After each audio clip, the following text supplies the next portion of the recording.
Okay ji, Assalamualaikum. So in this video we will be studying about cathode ray oscilloscope. अब cathode ray oscilloscope के बारे में आपने FSc में पढ़ा था। इसका मेन पर्पस है वोल्टेज सिग्नल को डिस्प्ले कराना। वोल्ट मीटर जो होता है वो वोल्टेज को सिर्फ मेजर करता है और आपको एक न्यूमेरिक वैल्यू देता है। Cathode ray oscilloscope that is CRO, ये आपको उस सिग्नल की एग्जैक्ट शेप भी बताएगा, ठीक है, अलॉन्ग विद उसकी peak value, peak to peak value, RMS value, ठीक है, फ्रीक्वेंसी, ये सारी चीज़ें भी आप देख सकते हैं। ऑब्वियसली जब आपके सामने एक शेप बनी हुई आ रही होगी और फिर वो बार बार रिपीट कर रही होगी तो वो रिपीट कितने टाइम बाद कर रही है, इससे आप फ्रीक्वेंसी भी निकाल सकेंगे, ठीक है। तो cutting it short, CRO is use to display voltage signals, ठीक है। अब क्योंकि वोल्टेज सिग्नल को डिस्प्ले कर रहा है तो जिस तरह वोल्ट मीटर कनेक्ट होता है सर्किट के अंदर, ये भी बिल्कुल वैसे कनेक्ट होगा, मतलब कि पैरेलल में। वोल्ट मीटर को भी जब आप वोल्टेज मेजर करने के लिए सर्किट में कनेक्ट करते हैं तो उसको पैरेलल में कनेक्ट करते हैं ना, तो इसी तरह सीआरओ को भी सर्किट के पैरेलल में, जिस भी कंपोनेंट के अक्रॉस आप वोल्टेज डिस्प्ले करना चाहते हैं उसके पैरेलल में कनेक्ट करेंगे। अच्छा, अब ये सीआरओ, इसकी cable is a bit different. This is something like this, volt meter से थोड़ी सी डिफरेंट है। आप लोगों ने अगर कभी केबल लगाई हो घर में, पुराने वक्त में केबल की इस तरह करके ना बिल्कुल नॉब सी होती थी, तो इसके ऊपर देख रहे हैं इस तरह का एक डिज़ाइन है, प्रॉब्ली ये फोकस्ड हो, अल्लाह करे, ठीक है। अब इसको आपने जो ये वाली साइड है ना, दिस साइड, ये आपने बिल्कुल इस तरह करके टॉप पे रखनी है। क्यों? क्योंकि अच्छा ये दो चैनल्स हैं, मतलब कि आप एक वक्त में दो चैनल्स इस्तेमाल कर सकते हैं सीआरओ। आपने इसको इस तरह करके टॉप पे रखना है और टॉप पे एक नॉच है, यहाँ पे प्रोट्रूजन है, एक उभरी हुई जगह है, ठीक है, वो इसके अंदर आके फिक्स हो जाएगी। इसको फिक्स करें और जो इसका आगे मेटेलिक पार्ट है, metallic part, not the plastic वाला पार्ट जो इसके पीछे, उसको आप क्लॉकवाइज ट्विस्ट करें, ठीक है, तो ये लॉक हो जाएगी। तो बिल्कुल सेम मैकेनिज्म है जो केबल्स जब कनेक्ट होती थी तो तब, अभी भी वैसे ही आ रही हैं, खैर पुराने वक्तों की क्या बात है, ठीक है। अच्छा, या आप टीवी की जो खाली एंटीना के साथ टीवी की आगे पिन लगाते थे टीवी के साथ। अच्छा, खैर, तो अब दूसरी चीज़ अगेन डिफरेंट, जिस तरह मैंने कहा है कि ये है वोल्ट मीटर ही। अब वोल्ट मीटर के अंदर दो पिन होनी चाहिए ना, तो इसके अंदर भी दो हैं, एक नेगेटिव और एक पॉजिटिव। अब आप पॉजिटिव चेक करें कितनी सोफिस्टिकेटेड करके बनाई हुई है। ये देखें, ये तो नेगेटिव है, सही है, ये तो इस तरह करके सर्किट के साथ कनेक्ट, जो कि पॉजिटिव है, इसको कनेक्ट करने के लिए बड़े प्यार से, ये देख रहे हैं, इसको अपनी तरफ खींचेंगे, पुश पुल करेंगे, ठीक है, और ये इसका मेटालिक पार्ट विजिबल जब हो जाए, इसको आपने सर्किट के साथ इस तरह करके हुक करके इसे छोड़ देना है, तो ये ग्रैब कर लेगा, इसे पकड़ लेगा उस कंपोनेंट को, ठीक है। इसलिए किया हुआ क्योंकि नॉइज़ से बचा जा सके, पक्का था कनेक्ट होगा तो ये नॉइज़ से बच जाएगा, क्योंकि सिग्नल आ रहा है ना, हल्का सा भी सही से अगर ये कनेक्ट नहीं हुआ तो आसपास के भी आयनिक कंपोजिशन की वजह से हवा की जो सिग्नल है उसके अंदर डिस्टॉर्शन हो सकती है, ठीक है। तो इसलिए ये पक्का, इसको आपने एहतियात से यूज़ करना है। इसके अलावा इसके अंदर एक बटन है, अब इसको आप 1x पे रखेंगे तो इसका मतलब जो एग्जैक्टली सिग्नल आप मेजर करना चाह रहे हैं ना, वो उसी के मैग्नीट्यूड के साथ वो मेजर होगा। मतलब कि अगर 2 वोल्ट पीक का एक सिग्नल है ना, 2 वोल्ट पीक है उसकी, ठीक है, तो इसलिए आपने 1x पे रखा हुआ है, तो ये एक्चुअल, मतलब देयर इज़ नो मल्टीप्लाई, जो भी एक्चुअल सिग्नल होगा वही यहाँ पे डिस्प्ले होगा। लेकिन जब आप इसे 10x पे रखेंगे, ठीक है, तो this is not a multiplier, मतलब कि 2 को ये 20 नहीं करेगा, ये उल्टा उसको 10 से डिवाइड करेगा। अब ये क्यों किया जाता है कि बहुत बड़ा सिग्नल अगर हो ना, बहुत बड़ी वोल्टेज का, बहुत हाई वोल्टेज का सिग्नल हो, तो उसको रिड्यूस करके यहाँ पे डिस्प्ले कराया जाए फॉर प्रोटेक्शन, ठीक है। क्या किया हमने, इसको 10x पे किया और 20 वाला जो सिग्नल था ना, जिसकी पीक वैल्यू 20 थी, जब आप उसे 10x पे करेंगे तो it will be reduce down to 2 volt peak, ठीक है। Peak is like peak, upper peak, lower peak, जिस तरह AC होता है, ठीक है।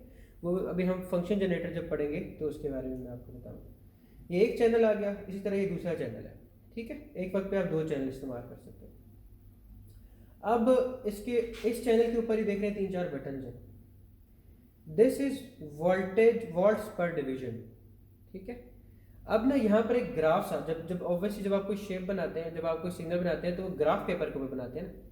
अब ये जो होगा ना वोल्टेज पर division, that is your vertical calibration के हॉरिजॉन्टल जो वाई एक्सिस है, वाई एक्सिस के ऊपर एक स्मॉल बॉक्स कितने वोल्ट को रिप्रेजेंट करता है, सिंपल है, ठीक है। अगर आप इसको 2 पे सेट करेंगे तो इसका मतलब एक डिवीजन वर्टिकल स्मॉल डिवीजन वो 2 वोल्ट्स की है, ठीक है।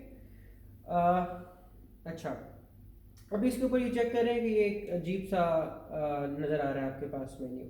इसको ख़त्म करने के लिए आपने इसको मैयर को प्रेस करना है और इधर से ऑफ कर देना है F5, ठीक है। ये अच्छा, ये बटन जो है ना, इस मेन्यू के साथ साथ, जिस तरह आप ATM यूज़ करते हैं तो स्क्रीन के साथ साथ जो बटन होते हैं आप वो प्रेस करते हैं ना, इसमें भी ऐसे ही मैयर को प्रेस करके ये ऑफ कर दिया मैंने, तो वो जितनी भी मैयरेबल क्वांटिटी सामने आ रही थी वो उसमें लिखा हुआ आ रहा था कि RMS वैल्यू कितनी है, पीक वैल्यू कितनी है, पीक टू पीक कितनी है, वो सारी ख़त्म हो जाएगी, ठीक है। अच्छा, इसके बाद ये वाली जो नॉब है ना, ये जो आपके पास नज़र आ रही है ना अभी, क्योंकि कुछ कनेक्टेड नहीं है तो एक स्ट्रेट लाइन आ रही है, इसको आपने सेंटर में लेके जाना है, बिल्कुल एक्स एक्सिस के साथ लाइन करना है, ठीक है, बिफोर यूजिंग इट, ओके।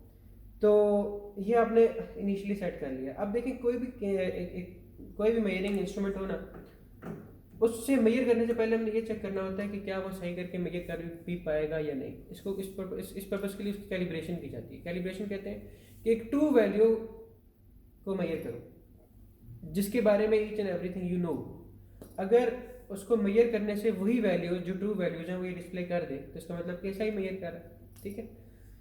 तो उसके लिए ना ये यहाँ पे आप एक हुक देख रहे हैं, इसके ऊपर उन्होंने 2 वोल्ट, इसमें आपको पता है कि इसकी वैल्यू 2 वोल्ट है पीक, ठीक है, और फ्रीक्वेंसी इसकी 1000 हर्ट्ज है और ये स्केयर वेव है। तो ये उन्होंने एक ट्रू वैल्यू यहाँ पे दी हुई है ताकि यूज़ करने से पहले पहले आप इसको यहाँ पे कनेक्ट करके देख लें। अगर यहाँ पे कनेक्ट करने से वाकई 2 वोल्ट पीक टू पीक या पीक, वो अभी मैं बताता हूँ कि किस तरह से मैं आपको कह रहा हूँ, ठीक है। अगर वो यहाँ पे शो कर रहा है और फ्रीक्वेंसी 1000 हर्ट्ज आपको शो कर रहा है तो इसका मतलब कि कैलिब्रेशन करने की कोई ख़ास ज़रूरत नहीं है या दिस इज़ वर्किंग फाइन, ठीक है। तो जो भी आप रीडिंग इससे मेजर करेंगे वो बिल्कुल सही मेजर हो, राइट, ओके। अच्छा, हम दोबारा बटन पे आते हैं, but before that I have to see कि रिकॉर्डिंग हो रही है या नहीं। ओके, हो रही है। अच्छा, इसको आपने ऑफ कर दिया था। अब ना ये मैंने कहा है वर्टिकल स्केल है, वर्टिकल सेंसिटिविटी है, ये मैंने इस तरह करके कनेक्ट किया, इसको मैंने रखना है 1x पे, ठीक है। इसको 1x पे कर दिया ताकि जितनी वैल्यू है 2 वोल्ट तो 2 वोल्ट ही आए। अच्छा, इसको मैंने यहाँ पे कनेक्ट कर दिया, ओके। अब जो second thing you need to do is to set volt per division, ठीक है, या वर्टिकल सेंसिटिविटी या वर्टिकल स्केल। जब आप इसे चेंज करेंगे ना, जब आप इसका स्केल बड़ा करेंगे, मतलब कि एक स्मॉल डिवीजन 2 वोल्ट्स को कर रही है, तो ऑब्वियसली जो ग्राफ है ना वो वर्टिकली इस तक कंप्रेस होता जाएगा। जितना आप बड़ा स्केल रखेंगे वो जो डिस्प्ले आ रहा है वो उतना वर्टिकली छोटा हो जाएगा, क्योंकि आपने स्केल बड़ा कर लिया ना। पहले जो बड़ी एरिया को कवर कर रहा था वो छोटे एरिया को कवर करेगा। अच्छा, अब नीचे लिखा हुआ भी आ रहा होता है, ये वोल्टेज पर डिवीजन है ना, तो यहाँ पर आप चेक करें तो नीचे लिखा हुआ आ रहा होगा ये CH1 चैनल 1, इसको आपने वर्टिकल कैलिब्रेशन रखी हुई है, वर्टिकल सेंसिटिविटी रखी हुई है, सॉरी 1 वोल्ट। सो मतलब कि 1 वर्टिकल जो भी यहाँ पे डिवीजन आपको नज़र आ रही है ना वो 1 वोल्ट की है, सही है। अब इसको आप 1 वोल्ट पे किया हुआ है और ये जो वर्टिकल है ये कितना एरिया कवर हो रहा है इसकी वजह से, कितना वर्टिकली कितना ये ऊपर जा रहा है। देखिए एक और दो बॉक्सेस ये ऊपर जा रहा है और एक बॉक्स 1 वोल्ट का था आपने जो सेट किया था, तो इसका मतलब इसकी जो पीक वैल्यू होगी वो कितनी है 2 वोल्ट्स, सही है। 2 वोल्ट पीक वैल्यू होगी और ये है कौन सी वेव बन रही, स्क्वायर वेव है, नजर भी आ रही है आपको कि this is a square wave. Sinusoidal different होती है, ट्रायंगुलर और डिफरेंट होती है, ठीक है। अच्छा, अब आ जाते हैं कि एक्स एक्सिस क्या रिप्रेजेंट कर रही है। एक्स एक्सिस रिप्रेजेंट कर रही है टाइम्स पर डिवीजन, ये वोल्टेज पर डिवीजन कर रही है ना, वर्टिकल इज वोल्टेज पर division, x axis is time पर डिवीजन, ये टाइम पर डिवीजन की नॉब है। अब टाइम पर डिवीजन को आप इंक्रीज करेंगे इस तरह डिक्रीज करेंगे जब आप, तो जितना आप एक